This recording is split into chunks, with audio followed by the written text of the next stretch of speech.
CIR portal എന്ന് വെച്ചിട്ട് നമ്മൾ ചെയ്യുന്നത്. അപ്പോൾ അതിനുവേണ്ടി ചെയ്യുന്നത് പെറ്റീഷൻ റെസിപ്റ്റ് വേണം, പിന്നെ നമ്പർ ഡ്യൂപ്ലിക്കേറ്റ് നമ്പർ എടുത്ത് ആക്റ്റീവ് ആകണം അതിൽ ഉപയോഗിച്ചുകൊണ്ടിരുന്നത്, പിന്നെ ഒരു ID കാർഡ്. അപ്പോൾ ഇതെല്ലാം കൊണ്ട് നമ്മൾ സിസ്റ്റത്തിലെങ്കിൽ ഫോൺ ചെയ്യാവുന്നേ ഉള്ളൂ. ഫോൺ വലിയ പോർട്ടലായതുകൊണ്ട് ഫോൺ ചെയ്യുന്നത് ചിലപ്പോൾ കുറെ ബുദ്ധിമുട്ട് അനുഭവപ്പെടാതെ പറയുന്നുള്ള ആൾക്കാർ, അതുകൊണ്ട് സിസ്റ്റം ഉണ്ടെങ്കിൽ ഇൻസ്റ്റാൾ ചെയ്ത് കമ്പ്യൂട്ടർ സെൻറ്റർ ചെയ്ത് കൊടുത്ത് അറിയാത്ത ആൾക്കാരാണെങ്കിൽ അത് മതി. അപ്പോൾ CEIR central equipment identity register, ആ പോർട്ടലിൽ കയറിയിട്ട് CEIR ഈ പോർട്ടലിൽ കയറിയിട്ട് അതിനകത്ത് block stolen or lost mobile ഒരു ഓപ്ഷൻ ഉണ്ട്. ആ ഓപ്ഷനിൽ കയറി ക്ലിക്ക് ചെയ്യുമ്പോഴത്തേക്ക് അത് പുതിയതായിട്ട് വിൻഡോ ആയിട്ട് ഓപ്പൺ ചെയ്യുന്നത്.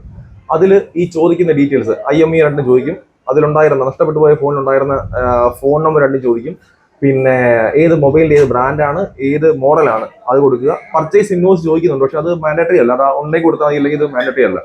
പിന്നുള്ളത് പെറ്റീഷൻ റെസിപ്റ്റ്, അത് നമ്മുടെ ആ സ്റ്റേഷനിൽ തരുന്ന റെസിപ്റ്റ് PDF ആയിട്ട് 500 GB കൂടാൻ പാടില്ല, അത് താഴേക്കണം, എടുത്ത് അപ്ലോഡ് ചെയ്യണം. അതിലെ ഉള്ള നമ്പർ പെറ്റീഷൻ നമ്പർ ഉണ്ട്, അത് നമ്മൾ മാനുവലായിട്ട് ടൈപ്പ് ചെയ്ത് കൊടുക്കും വേണം.